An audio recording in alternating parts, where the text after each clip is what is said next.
Have you ever wondered what makes humanity unforgettable? Not our strength, not our science, but the way we stay, long after logic tells us to leave. Varine 9 was already dead. No oceans, no sky, no future. Only one green valley left, guarded by a boy too young to give up, and a creature too loyal to leave him. The others called it pointless, statistical failure, evolutionary waste, but he called it a promise.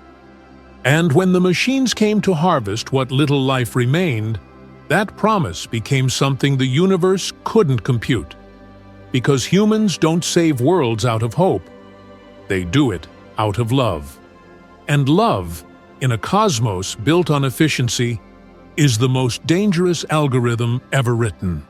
Before we begin, subscribe, like, and tell me from which city or planet you're watching this. This story explores one of humanity's quietest revolutions. Why caring, even when it makes no sense, can still rewrite the universe. The sky screamed electric white. Noah Red pressed his back against the prime flora's trunk as lightning tore through the toxic clouds above, each bolt striking closer to the valley's edge.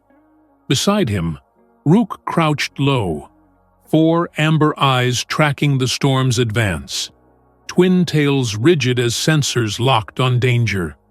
The air tasted of copper and ash. They had 30 seconds before the tempest hit the irrigation system. Again. Noah's fingers flew across the salvaged control pad, strapped to his forearm, its cracked screen flickering with warnings. The boy was 17, all sharp angles and sun-darkened skin, his curly hair wild beneath a patched survival jacket that had belonged to his father. Cracked glasses sat crooked on his nose, one lens spiderwebbed from a fall 3 months ago. Through them, the world blurred at the edges, just enough to miss critical details. 20 seconds. Rook growled, a sound that resonated in Noah's chest. The Catharn's pelage shifted from worried gray to urgent red, patterns rippling across his body like living code. He limped slightly on his rear left leg, the injury from 3 years ago never quite healing right. But his attention never wavered from the sensor array Noah was desperately trying to reroute. The modifications Noah had rigged last week were failing. 70% failure rate, just like always. His hands shook as he bypassed another fried circuit, sweat dripping onto the exposed wiring of his makeshift repairs. 10 seconds.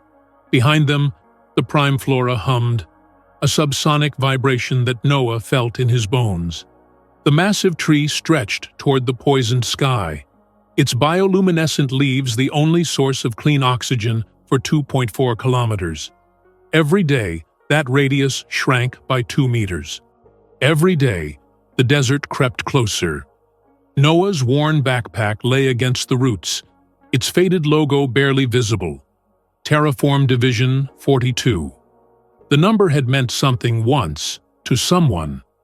Now it was just another relic of the evacuation he'd missed 5 years ago, too sick with fever to board the last transport. His parents had stayed behind to tend one final harvest. They'd promised they'd catch the next ship. There had been no next ship. 5 seconds. The pad sparked. Noah yelped, jerking his hand back. The bypass hadn't worked. The storm would hit the irrigation grid, and they'd lose another week of repairs, another meter of fertile ground. The valley was dying in slow motion, and he was failing to stop it. Rook barked once, sharp and commanding, then bolted toward the exposed junction box 50 meters away. Noah's stomach dropped. "Rook! No!" But the Catharn was already moving, his body shimmering as camouflage protocols activated, blending him with the gray soil and dead vegetation beyond the valley's edge. Noah watched through blurred lenses as his only friend threw himself between the lightning and the vulnerable electronics, his body acting as a living grounding rod. The bolt struck. Rook's yelp cut through the thunder. He collapsed, smoke rising from his scorched fur. Noah ran. His boots skidded on loose ash as he reached Rook's side, dropping to his knees and gathering the trembling animal against his chest. The Catharn's pelage flickered erratically, colors strobing between pain red and distress black. All four eyes were open, unfocused, but his breathing was steady. Alive. Still alive. "You stupid, stupid dog," Noah whispered, voice breaking. His vision blurred further, not from the cracked lenses, but from tears he couldn't afford to shed. Water was precious here. Everything was precious here. Rook's twin tails curled weakly around Noah's wrist, a gesture of reassurance, of loyalty, encoded so deep it overrode survival instinct. Noah looked up at the clearing sky, the storm already passing as quickly as it had arrived. The irrigation system still functioned, barely. Rook had saved it. Had saved another day in their slow march toward inevitable failure. The boy pressed his forehead against Rook's, breathing in the scorched fur smell, feeling the animal's hearts hammering against his ribs. Two hearts, both racing, both refusing to quit. "We can't keep doing this," Noah said, knowing Rook couldn't answer, knowing that neither of them had any choice. This valley was all they had, all that was left. In the distance, beyond the valley's boundary where ash met the last threads of green, something moved. Noah squinted through his damaged lenses, trying to focus. Metal glinted, then three more shapes, hovering at the edge of sensor range. Rook stiffened in his arms, a warning growl building deep in his chest despite his injuries. The pelage shifted to alarm yellow, patterns forming faster than Noah had ever seen. Not scavenger drones this time. These were larger, deliberate. Their flight patterns suggested intelligence, coordination. Noah's control pad pinged with an incoming scan. His blood went cold as text scrolled across the broken screen. Automated Harvester Class. Origin, Varaxi Collective. Status, Biomass Collection Protocol active. Target locked. Prime Flora. Organism Classification Omega. His mother's voice echoed in memory, her last lucid words before the atmospheric toxins took her. "If the tree dies, the planet dies." 72 hours, Noah. That's all the time we'd have. The shapes descended, dropping below the cloud line. 4 of them, now clearly visible even through his cracked lenses. Biomechanical frames, chitinous plating reflecting the sickly light. They moved with the efficiency of insects. No wasted motion. Rook struggled to his feet, still shaking from the lightning strike, positioning himself between Noah and the approaching Varaxi. The boy's hand instinctively reached for his toolkit, for the improvised weapons he'd cobbled together from colony salvage. Nothing that would stop military-grade harvesters. Nothing that would save them. But Rook's twin tails lashed, ready, and Noah found himself gripping a plasma cutter, despite knowing how outmatched they were. The Varaxi descended in silence, their multifaceted eyes catching the light like scattered gems. No communication, no warning. Just the methodical approach of machines designed to extract, catalog, and move on. One of them rotated its sensor array toward the prime flora, and Noah saw its intention as clearly as if it had spoken. They would take the tree's biotechnological core. They would rip out the heart that kept this valley breathing. Behind him, the prime flora's vibration changed frequency. Not words, never words, but something that felt like recognition, like a mother sensing danger to her children. Noah's jaw set. His hands stopped shaking. "Rook," he said quietly, and the Catharn's ears swiveled back to catch the command. A word they'd practiced, part of a hybrid language cobbled together from Earth commands and terraforming protocols. Hadron formation. The Catharn's acknowledgement bark was fierce, despite his injuries. His pelage flared battle-ready blue. The Varaxi touched down at the valley's edge, their crystalline claws sinking into the soil where green met gray. The boundary line. The last stand. And Noah Red, 17 years old, armed with salvage tools and a wounded alien dog, faced down a harvester fleet designed to strip dead worlds to the bone. The atmospheric sensors in his pack began their desperate alert, toxicity levels climbing, purified zone shrinking. The official designation from Terraform Division 42's last report echoed in his mind. Colony Varine 9 declared officially unsustainable. Evacuation authorized. Cost-benefit analysis negative. But cost-benefit analysis couldn't measure what it meant to keep a promise to the dead. Couldn't measure why a boy would choose a dying world over rescue. Couldn't measure the loyalty of a creature genetically designed to love humans. Or what happened when that love became a choice rather than mere programming. The lead Varaxi's head tilted, scanning Noah with sensors that cataloged impossible things. A human child operating at stress levels that should have shut down his nervous system. A Catharn symbiote whose survival past partner death contradicted every database entry. Classification, anomaly. Protocol, investigate, then harvest. The machines advanced, and Noah raised his plasma cutter, knowing it wouldn't be enough. But Rook growled, and the sound carried through the valley like a promise. If they wanted the last living thing on Varine 9, they'd have to go through its guardians first. The Varaxi didn't attack immediately. That was what unnerved Noah most. They stood at the boundary, 4 biomechanical forms perfectly still, except for the micro-adjustments of their sensor arrays. Watching, calculating. The lead unit's multifaceted eyes cycled through color spectrums Noah's damaged vision couldn't fully process, but he felt the weight of analysis, the cold assessment of threat versus value. Rook remained in guard position despite his trembling legs, pelage locked in defensive blue. His breathing came harsh and quick, the lightning strike having taken more from him than Noah wanted to admit. The Catharn was 13 years old. In human terms, that meant elderly. The limp from his broken leg had gotten worse over the past year, the injury sustained when he'd caught Noah mid-fall from the cliff 3 years ago, stopping a suicide attempt the boy barely remembered making. Noah had been 14 then, hollowed out by grief and isolation. Rook had been 10, still young enough to heal properly. Should have healed properly.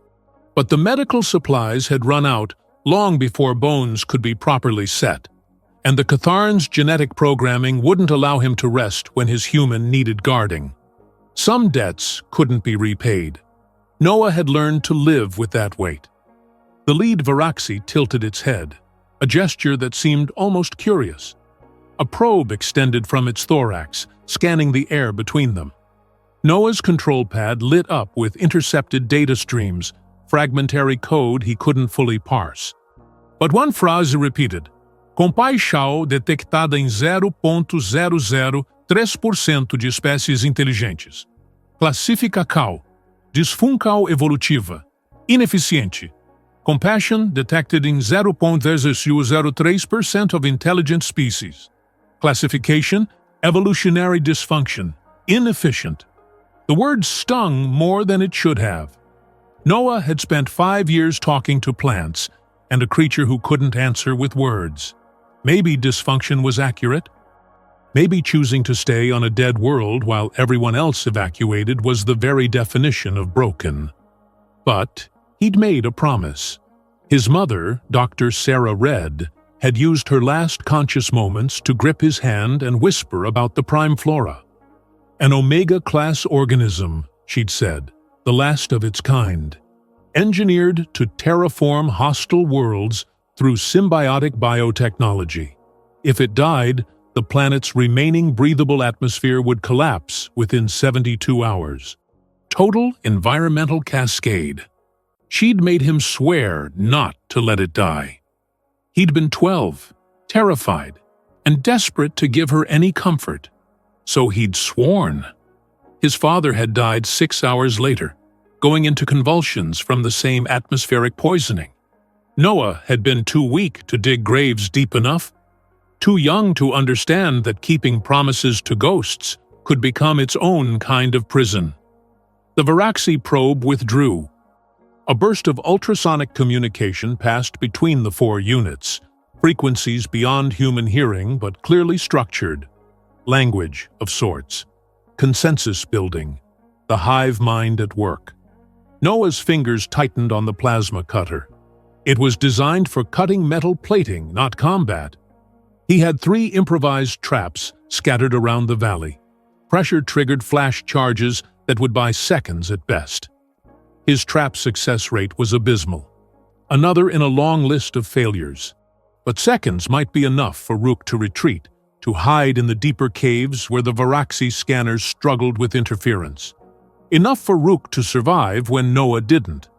The Catharn's twin tails suddenly wrapped around Noah's leg, tight enough to hurt. It was their signal for bad idea detected. Rook always knew when Noah was planning something suicidal. The symbiotic bond between Catharns and humans had been engineered for exactly this, an early warning system against the solitary madness that could consume terraformers on hostile worlds. Humans needed someone to care about them, genetically speaking, so scientists had built the perfect friend. Sometimes Noah wondered if that made their relationship more or less real. Rook had been designed to love him, but design didn't explain why the Catharn stayed after Noah's designated evacuation window, or why he'd broken his own leg stopping a fall, or why he kept getting up morning after morning despite the pain and age. Maybe love, once initiated, developed its own momentum independent of programming. Maybe that's what made it dangerous. One of the Varaxi broke formation, moving closer. Rook's growl intensified, but the drone didn't show aggression. It circled slowly, sensors focused not on the prime flora, but on Noah himself. Specifically, on his face. On the tear tracks still visible on his ash-stained cheeks from when he'd thought Rook was dying. The drone paused. Its sensor array flickered in a pattern that seemed almost like confusion. Then it did something unexpected. It extended a manipulator limb and touched the soil where one of Noah's tears had fallen minutes ago, collecting a sample. Noah's control pad intercepted another data burst.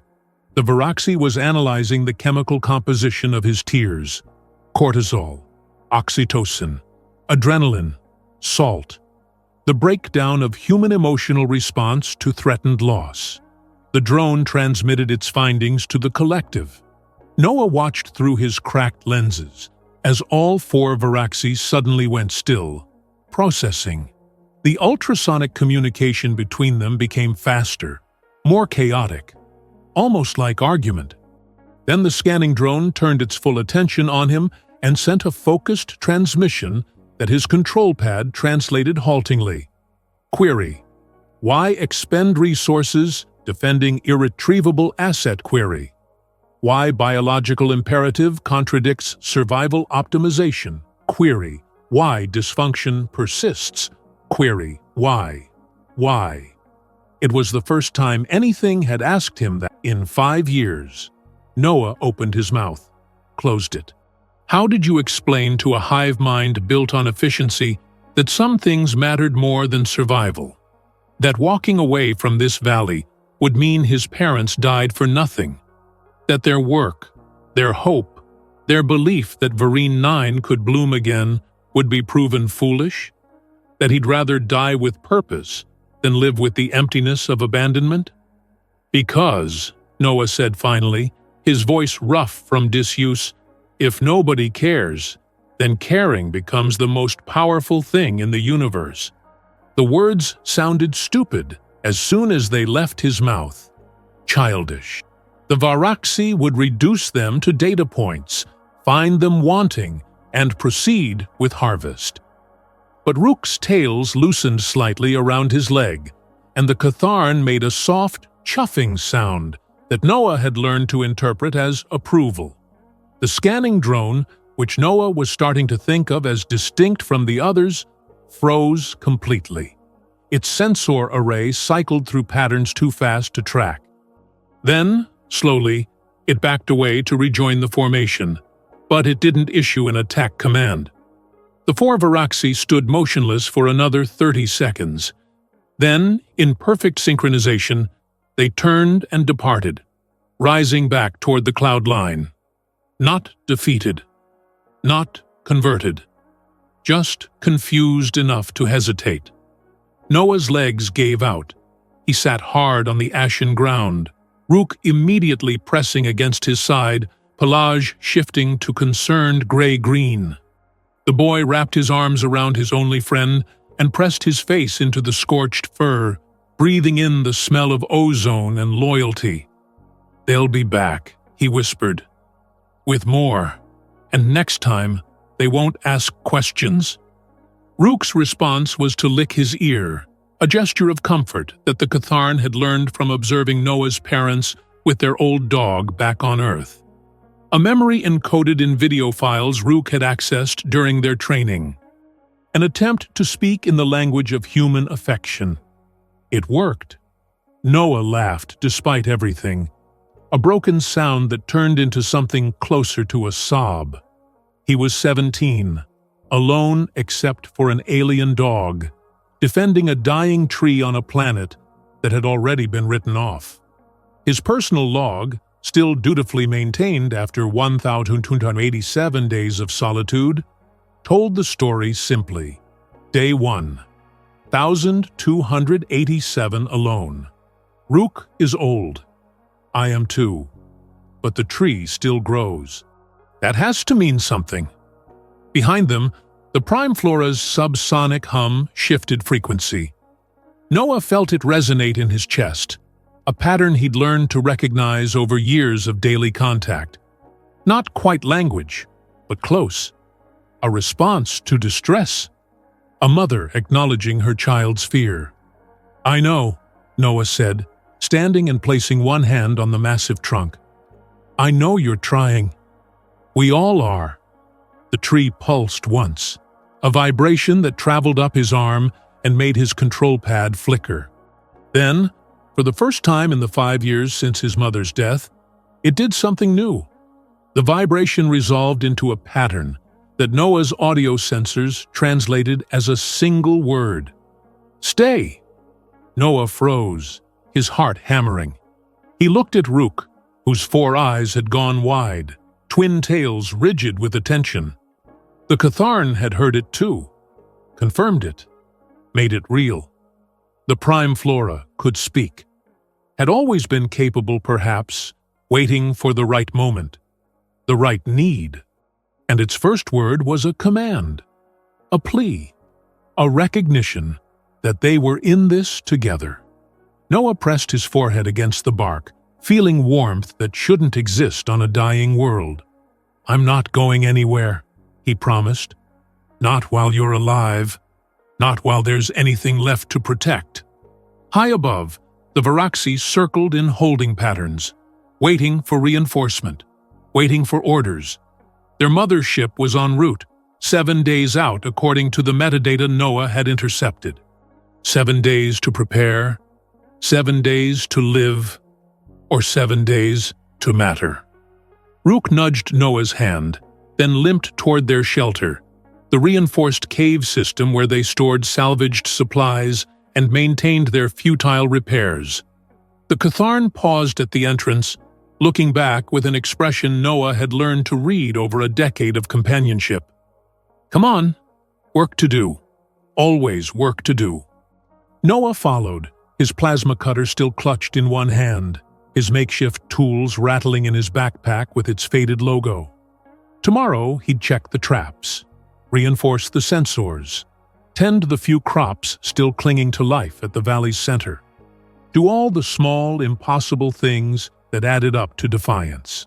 Tonight, he'd sit beside Rook and remember what it felt like to not be alone, to have purpose, even if that purpose was irrational by every measure of galactic civilization. The Varaxi were designed for efficiency. They couldn't understand waste, couldn't process the concept of sentimental attachment to organisms and places. Their cultural database stated it clearly. Compassion was rare, inefficient, a bug in biological programming.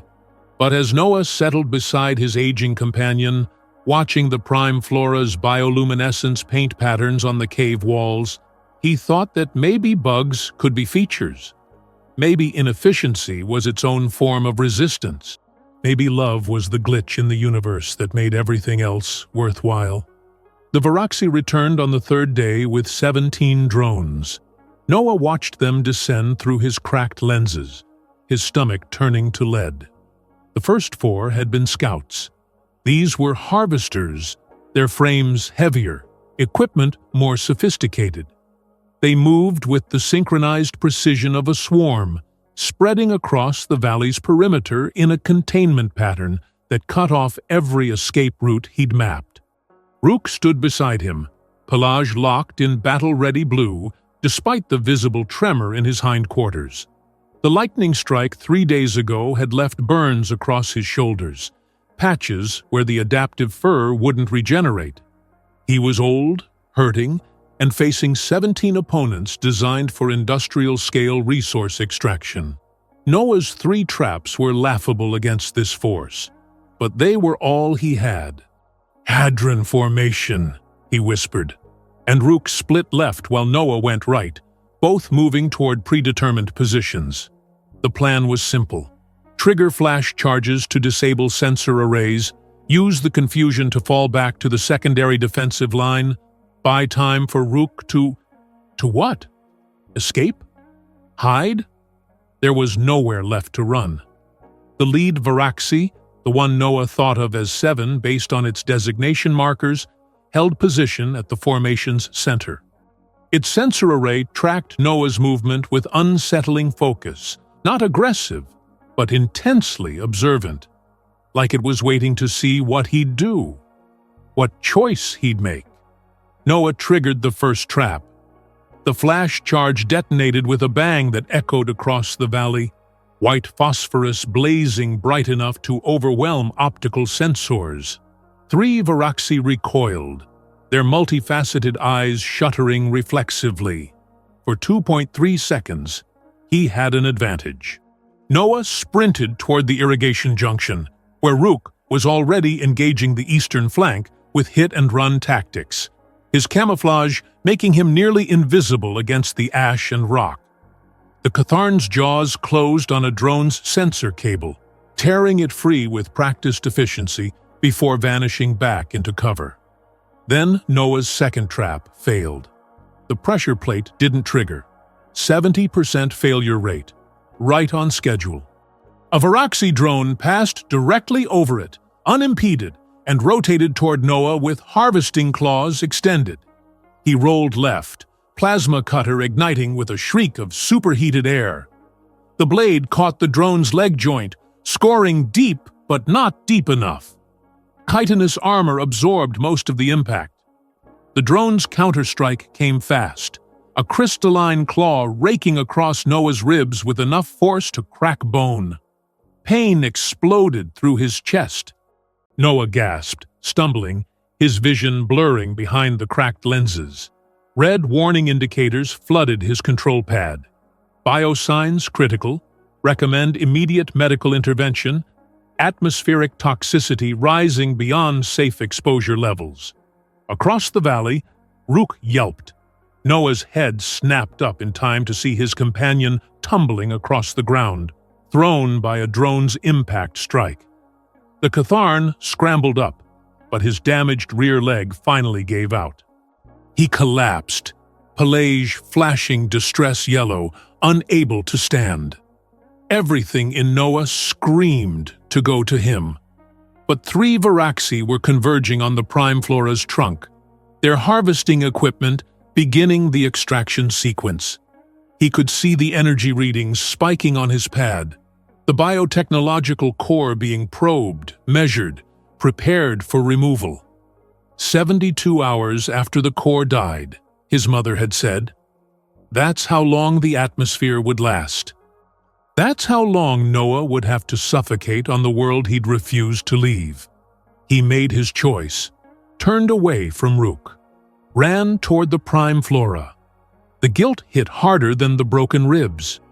Behind him, Rook's whine of confusion cut through the chaos, a sound of betrayal that Noah would carry forever. But if the tree died, they both died. If it survived, maybe Rook survived. Simple math. Terrible math. Noah triggered his third trap as he passed it. This one worked. Flash charge erupting directly beneath a harvesting drone, overloading its systems. It crashed, twitching, and Noah vaulted over its fallen form to reach the prime flora's base. His hands found the maintenance panel his mother had shown him years ago, fingers flying across biometric locks that still recognized red DNA. The core's protective shields activated, energy barriers flaring to life around the trunk. It would buy minutes, maybe an hour. Not enough. Never enough. One of the Varaxi drones halted mid-extraction, its sensors registering the shield activation. Then it did something Noah didn't expect. It turned toward 7, the observing drone, and broadcast a query that his pad translated as "Human exhibits tactical inefficiency. Abandoned symbiote unit to defend immobile asset. Explain." 7's response was delayed, long enough that the other drones began exhibiting what looked like confusion, their synchronized movement patterns stuttering. The hive consensus was faltering.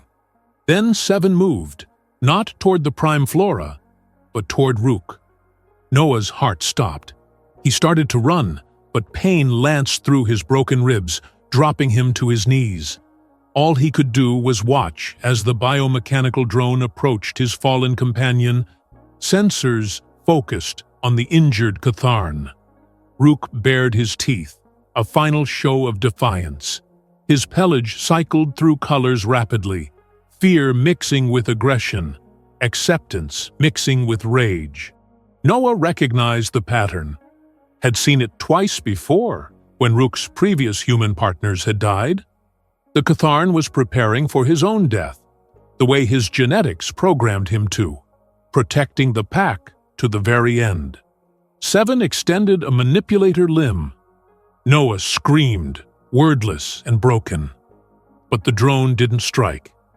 Instead, it scanned Rook with the same intensity it had scanned Noah's tears days ago, reading biological responses, pain suppression at level 9 out of 10, loyalty metrics at maximum, survival probability at 12%. The drone transmitted this data to the collective. To Noah's shock, several other Varaxi paused mid-task, their attention diverting from the harvest to the readings coming from 7. In that moment, Noah saw them hesitate, saw the hive mind encounter something it couldn't efficiently process. A creature choosing to die for something it loved, not because it had to, but because abandoning that thing was a fate worse than death. The exact thing Noah had just done to Rook. The exact choice that now threatened to tear him apart. 7's sensors rotated toward Noah, then back to Rook, then to the prime flora. A triangle of irrational attachment, a web of inefficient bonds that made no logical sense. And somewhere in the drone's processing, something broke, or began to break, or at least cracked enough to let doubt seep through. The lead harvester issued a command.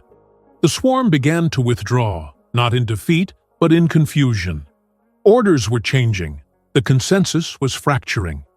But it was too late for Rook. The Catharn's breathing had gone shallow, his pelage fading to near gray. Internal injuries from the impact, Noah realized with cold horror. Bleeding that his symbiote genetics wouldn't let him show. Pain that his programming forced him to hide until it was fatal. Noah crawled to him, ignoring his own broken body, pulling Rook into his arms. The Catharn's eyes found his, all four of them focusing despite the pain. His twin tails made one last effort to wrap around Noah's wrist, the gesture so familiar it shattered what remained of the boy's composure. "I'm sorry," Noah sobbed. "I'm sorry. I'm sorry. I should have come to you first. I should have." Rook's tongue touched his cheek. Forgiveness, maybe. Or just love, uncomplicated by regret or recrimination. The kind of love that Catharns were designed to give, and that they gave anyway long after design became irrelevant.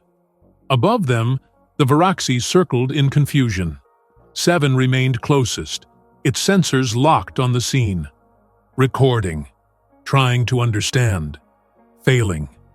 Noah looked up at the drone through tears and cracked lenses.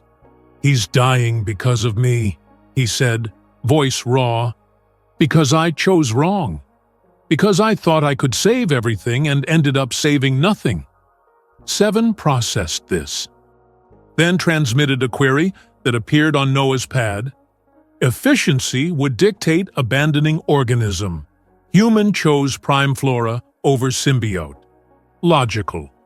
Why grief? Because logic doesn't have to live with what it chooses, Noah answered. Because I have to wake up tomorrow knowing I let him die alone. The drone's head tilted. Another query. Definition of a lone query. Human was present. Observation indicates togetherness. Noah almost laughed, a broken sound. Alone isn't about distance.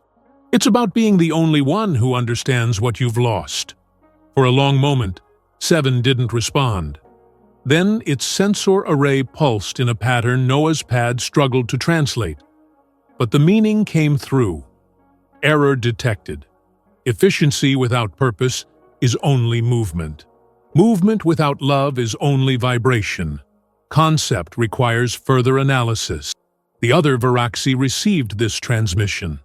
17 drones suddenly went still, their synchronized attack dissolving into individual confusion as each unit grappled with data that contradicted fundamental protocols. Noah didn't care about their crisis. He curled around Rook, feeling the labored heartbeats, counting the breaths, memorizing the weight and warmth of the only being who'd chosen to stay with him when staying made no sense. The prime flora's subsonic hum changed again, resonating through the ground. Noah felt it in his broken ribs, in his guilt-heavy chest, in the marrow of his bones. The tree was responding to distress, to loss, to the breaking of a bond it had observed for 5 years. Rook's pelage flickered one last time, shifting from gray to a color Noah had never seen. A deep, luminous green that exactly matched the prime flora's bioluminescence. The Catharn's eyes slowly closed, but not before making sure Noah was watching. Making sure his human knew this was choice, not surrender. Making sure the boy understood that love didn't require efficiency to be real. "Good boy," Noah whispered, voice breaking. "Always were." And Rook's twin tails tightened once more around his wrist, then went still. The silence that followed wasn't empty. It was filled with 17 Varaxi drones processing impossible data, with a dying tree reaching deeper into poisoned soil, with a 17-year-old human learning what it meant to be truly alone for the first time since he was 12. But alone wasn't quite accurate, because 7 remained, sensors still locked on the scene, watching, learning, changing. And change, once started, had its own terrible momentum. Noah didn't know how long he sat there, cradling Rook's body. Time had become meaningless, measured only in the gradual cooling of fur that had once shifted through every color of emotion. Now it remained locked in that final green, the exact shade of the prime flora's luminescence, a last gift, a last choice. His tears fell freely now. Conservation be damned. They dropped onto Rook's scorched fur, onto the ash-covered ground, onto the exposed roots of the prime flora that had pushed through the soil as if reaching for them. Salt and grief and biochemical markers of human attachment soaking into dead earth. Around them, the 17 Varaxi remained motionless, locked in what Noah's scattered mind recognized as processing paralysis. 7 stood closest, its sensors focused so intently on the scene that the drone seemed to have forgotten its primary directive. The others had formed a loose circle, observing, recording, trying to reconcile what they'd witnessed with protocols that had no framework for understanding sacrifice. Noah's control pad pinged weakly. Intercepted transmission from 7 to the collective. Cannot process. Human logic chain breaks. Chooses immobile asset over bonded organism. Organism dies defending human despite abandonment. Both actions contradict survival optimization. Error compounds. Request consensus input. The responses came fragmented, confused. 17 voices in the hive trying to explain the inexplicable. Noah caught phrases his translator struggled to parse. Dysfunction confirmed. Emotional contamination detected in Unit 7. Recommend quarantine. But also, observational data suggests alternative interpretation. Inefficiency may serve unquantified purpose. Analysis inconclusive. The collective was fracturing. Noah could hear it in the chaotic ultrasonic chatter, see it in the way the drones had broken formation. His grief, his impossible choices, Rook's loyalty beyond reason, all of it was a virus in their perfectly logical system. Good. Let them break, like he was breaking. Let them feel the weight of confusion, of doubt, of questions that had no clean answers. One of his tears dripped from Rook's fur onto an exposed prime flora root. The tree's subsonic hum suddenly spiked, a vibration so intense it rattled Noah's teeth. His control pad lit up with warnings. Energy surge detected in biotechnological core. Pattern recognition algorithm suggests emotional stimulus response. Composition analysis of introduced substance indicates elevated cortisol, oxytocin, adrenaline, and sodium chloride. Pain plus love plus desperate will to protect. The chemical signature of human grief. The prime flora's roots began to pulse with bioluminescence, the light traveling through the underground network like a nervous system coming alive. Noah felt heat beneath his knees, warmth that shouldn't exist on a dying world. The tree was doing something, responding to input it had never been designed to process. The core wasn't just detecting his tears, it was interpreting them, understanding them, making a choice of its own. 7's sensors swiveled to track the energy readings, broadcasting new data to the confused collective. Prime flora exhibiting anomalous behavior. Biotechnological response to human emotional output. Classification unknown. Threat assessment uncertain. But Noah barely heard it. Because Rook's body was changing. The green luminescence of his pelage was intensifying, brightening, until it matched the prime flora's glow exactly. And beneath Noah's hands, he felt something impossible. Movement. Not breathing. Not the return of life. But something else. The Catharn's DNA was fragmenting, reshaping, merging with something that was pushing up through the soil.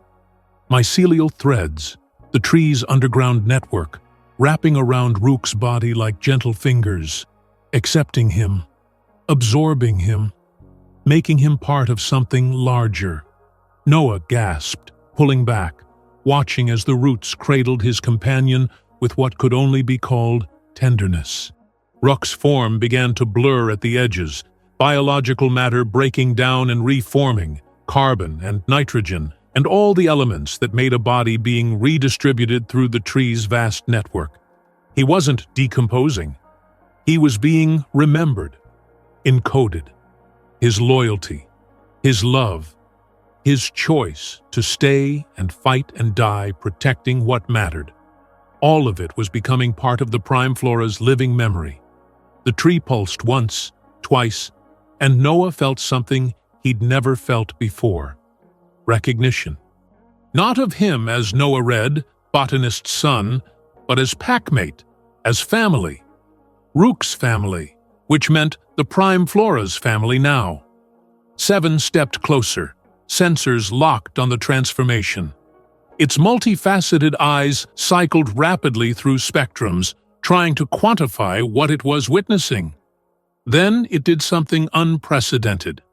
It spoke, not in ultrasonic code to the collective, but in human language, processed through translation algorithms and broadcast from its external speakers, in a voice that was both mechanical and somehow desperate to understand. Why does organism transform death into connection? Why does tree choose preservation of memory over efficiency of decomposition? Why does human grief become catalyst for systemic response? Why? Why? Why? Noah looked up at the drone, his vision blurred by tears and cracked lenses, his broken ribs screaming with every breath. Because, he said slowly, each word costing him, love isn't a bug. It's an operating system, one you were never programmed to run. Seven's entire frame shuddered. For 3.7 seconds, its sensors went dark completely. A shutdown and restart so total it would have been fatal in organic systems. When they came back online, the drone's posture had changed subtly. Less aggressive, more open, as if it had rebooted and found something different in its code. Understand, it said, that single word carrying more weight than its size should allow. Not a claim of complete comprehension, but an acknowledgement of complexity. An acceptance that there were things efficiency couldn't measure. The other 16 Varaxi suddenly erupted in communication, their collective demanding Seven's immediate quarantine, classification as corrupted, removal from operational status. But Seven didn't comply. Instead, it transmitted its findings to them all. Love is not bug. Love is alternative operating system. Efficiency without purpose is only movement. Movement without love is only vibration. Recommend protocol revision. The swarm went silent. Then, one by one, drones began to hesitate in ways that had never been coded into their behavior, tilting their heads at angles that suggested curiosity rather than threat assessment. Backing away from the prime flora, not in retreat, but in something closer to respect. 42% still held to protocol, but 58% were experiencing what could only be called doubt. The hive mind was fragmenting along philosophical lines, a civil war of logic versus something that transcended logic. And in the middle of it all, the prime flora continued to pulse, to grow, to spread. The mycelial network that had absorbed Rook's essence was expanding, pushing through poisoned soil, breaking down toxins, releasing stored energy that had been dormant for years. The tree had been dying slowly for so long that Noah had forgotten it was designed for more than mere survival. It was designed to terraform, to transform dead worlds into living ones. But the colonists had always approached it as a tool, a resource to be managed and maintained. None of them had understood that the prime flora needed something else to function at full capacity. It needed a reason to care, a purpose beyond biological imperatives. It needed what Noah and Rook had given it, proof that life was worth preserving not because it was efficient, but because it mattered to someone, because they had chosen to stay when staying made no sense, to guard when guarding seemed futile, to love when love promised only loss. The tree had learned from its guardians, and now it was making its own choice. The ground trembled. Fissures opened in the ash-covered soil, and green shoots pushed through impossibly fast. drawing on reserves the biotechnological core had been hoarding for this moment. Grass, flowers, the beginning of regeneration so aggressive it bordered on violent. The desert was fighting back. Seven watched this with what Noah swore was wonder in its multifaceted eyes. Impossible biological timeline, the drone murmured. Terraforming protocol indicates minimum 3-decade regeneration cycle. Current observation suggests weeks.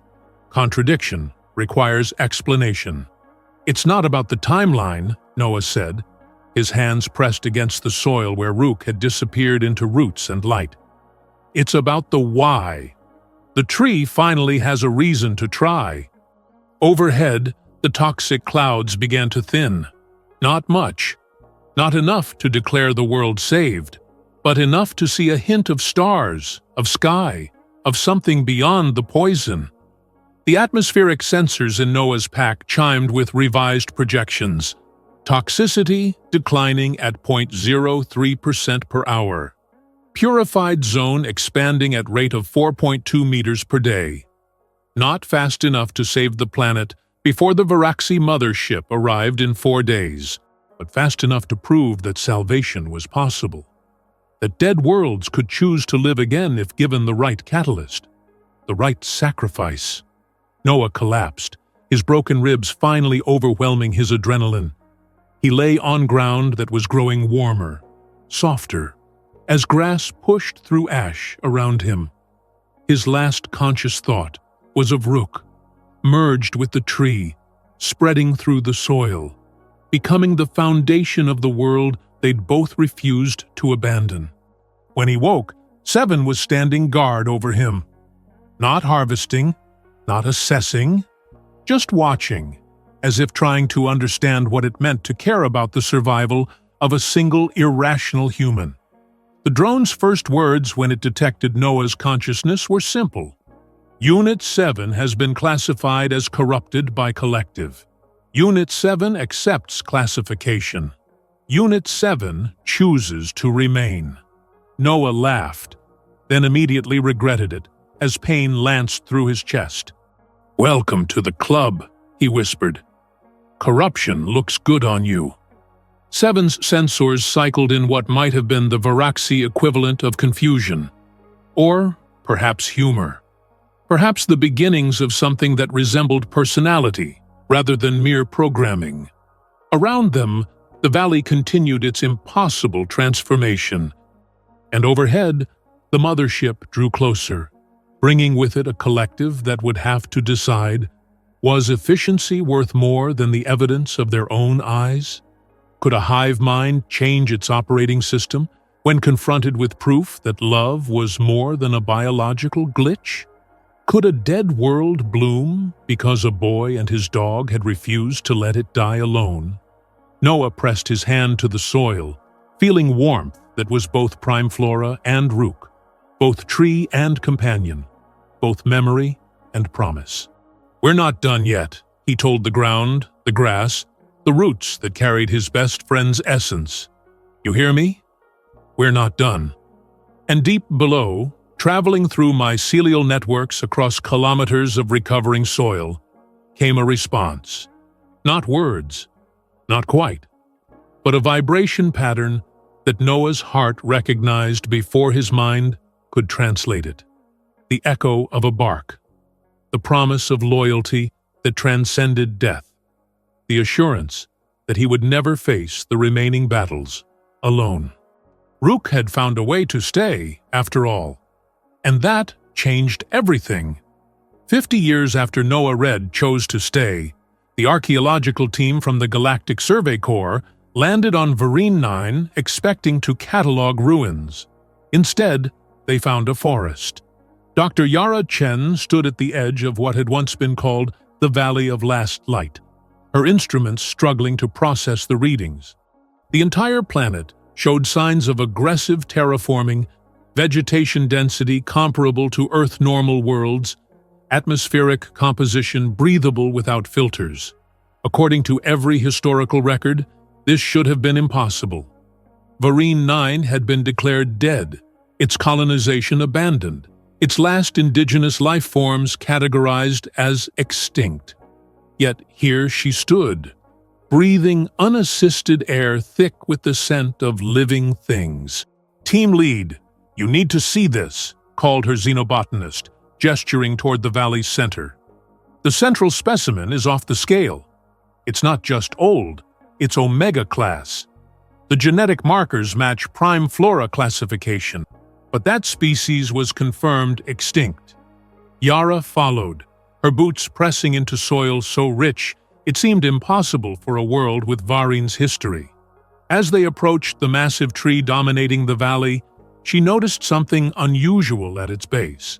Two forms, partially merged with the trunk itself, covered in what appeared to be a hybrid of bark and crystalline growth.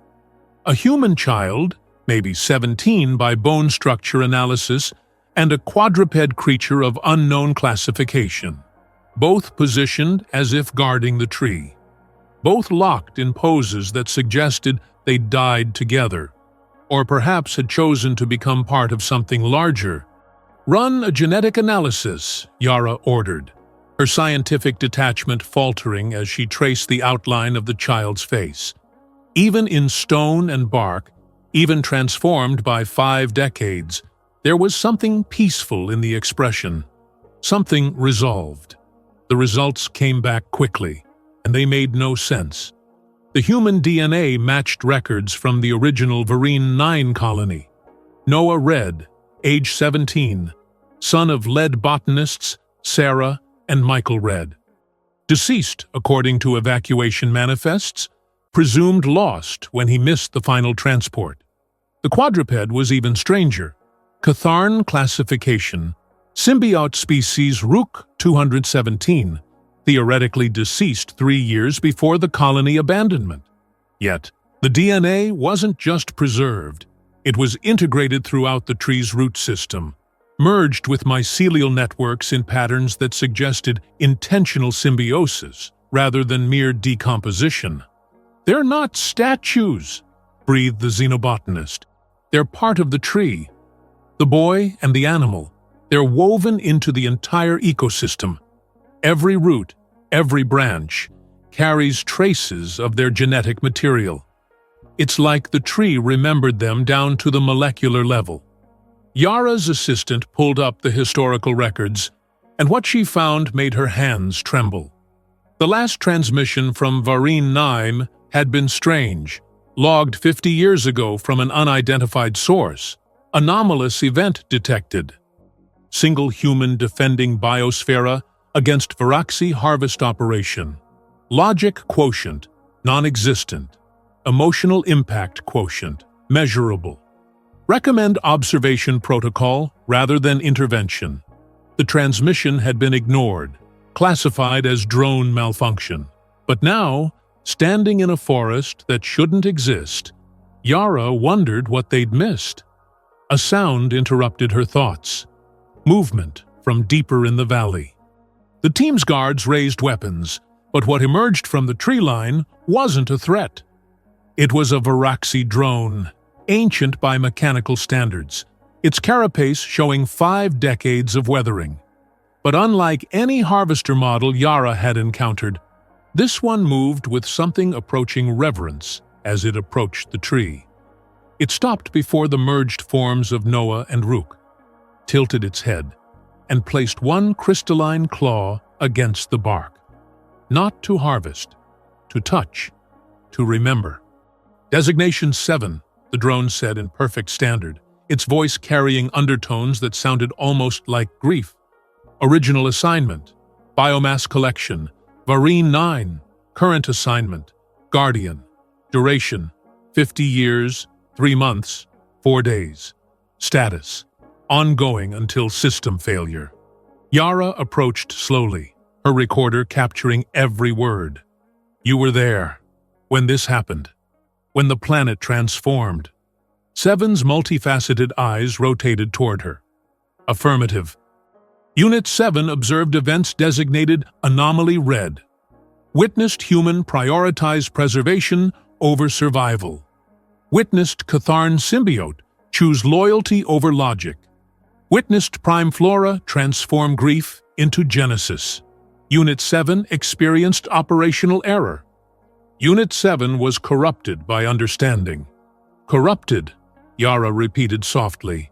Is that what you call it? Collective terminology. Unit 7 prefers alternative classification. Evolved. Efficiency without purpose is merely movement. Movement without love is merely vibration. Human Noah Red and Katharn Rook 217 taught Unit 7 that survival is insufficient without meaning. 7 touched the bark again, a gesture so gentle it seemed wrong for a creature designed for industrial harvest. Every morning, Unit 7 performs ritual, touches tree, speaks words recorded from final conversation, maintains memory of those who chose impossibility over abandonment. Yara's throat tightened. What words? Good boy. Always were. 7's voice carried harmonics that sounded like an attempt at human emotion. Unit 7 never knew if statement applied to Katharn or to self. Unit 7 chose to believe both were included. Unit 7 chose to become good. The xenobotanist was scanning the tree with increasingly excited readings. Dr. Chen, this is unprecedented. The prime flora isn't just alive, it's thriving, and the regeneration pattern suggests it's still spreading. At current rates, Vereen 9 will be classified as habitable garden world within another decade. It shouldn't be possible, but the genetic memory encoded in the root system seems to be driving continuous terraforming, like the tree is trying to honor a promise. Yara thought of a 17-year-old boy, alone except for an aging alien dog, choosing to guard the last living thing on a dying world, choosing to stay when everyone else left, choosing love over logic, purpose over efficiency, meaning over mere survival. And somehow, impossibly, that choice had saved an entire planet. The Varaxi Collective revised protocols after this event, 7 continued, its voice taking on what might have been pride. 42% maintained original efficiency standards. 58% voted for protocol revision to include compassion variables. The hive fragmented. Some deemed this failure. Unit 7 deems this evolution. Unit 7 was exiled for corruption. Unit 7 considers exile freedom. And you've stayed here for 50 years, Yara said, guarding them, guarding memory, honoring choice, learning what it means to care about something beyond calculation. 7's sensors cycled through patterns that seemed almost wistful. Unit 7 is old now, by mechanical standards, systems degrading. But Unit 7 will remain until final failure. This is Unit 7's purpose. This is Unit 7's meaning. The wind shifted, moving through the branches of the prime flora, and Yara swore she heard something in it. Not quite a voice, not quite music, but a sound that made her think of laughter and loyalty, of bark and breath, of two beings who'd refused to let each other or their world die alone. There's something else, the xenobotanist said, pulling up deep scan readings. The root system. It's got patterns we've never seen before, almost like neural networks, but distributed across kilometers. And when we stimulate certain nodes, we get responses, like the tree is conscious, like it's carrying memories from more than just its own existence. 7 made a sound that might have been Varaxi laughter. Prime flora carries Noah Red and Rook 217. Their loyalty, their love, their refusal to surrender. Unit 7 has observed evidence of conscious response for 50 years. Tree speaks to those who listen. Tree remembers those who stayed. Yara placed her own hand on the bark, feeling warmth that seemed to pulse with something alive and aware. What does it say? Different message for different listeners. To Unit 7, Tree says, "You are not alone." To you, Dr. Chen, perhaps Tree says, "They were here, they mattered." Their choice saved world. Remember them. And there, in the bark beneath her fingers, Yara felt it. A vibration that her instruments translated as sound, as language, as meaning. A pattern that resolved into words simple enough for any species to understand. Stay, fight, love, bloom. The message of a boy and his dog, encoded into the DNA of a world, spreading through roots and soil, and the slow transformation of dead earth into living forest. A testament to the idea that caring, even when illogical, even when futile, even when it cost everything, could change the universe one impossible choice at a time. Dr. Chen's report would catalog Varine 9 as the anomaly red event, a case study in what happened when compassion functioned as an evolutionary force. The Galactic Survey Corps would classify it as proof that love, properly understood, was not a bug in biological programming, but a feature that enabled impossible outcomes. The Varaxi Collective would add it to their revised protocols, a reminder that efficiency had limits and meaning had power.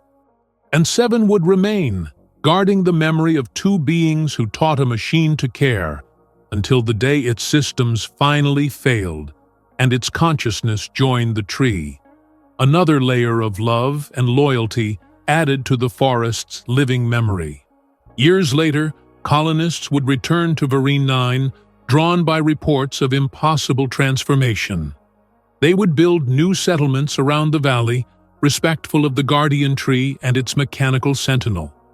And on quiet mornings, when the wind moved just right, they would hear it, the echo of a bark and the laughter of a boy, carried through living roots and remembered by a world that refused to forget its saviors. In a universe often defined by what could be calculated, measured, and optimized, Varine 9 became something else. It became proof that sometimes the most irrational choice, the most inefficient decision, the most impossible loyalty could be the thing that saved everything. That a 17-year-old human and a 13-year-old alien dog could change the operating system of an entire planet by simply refusing to let love be classified as a glitch. That staying, fighting, caring, and blooming were not separate actions but different expressions of the same fundamental truth. That meaning mattered more than efficiency. That connection transcended logic. And that sometimes the most human thing you could do was convince the universe that impossible was just another word for not yet. The tree grew taller. The forest spread wider. And at its heart, 2 guardians waited.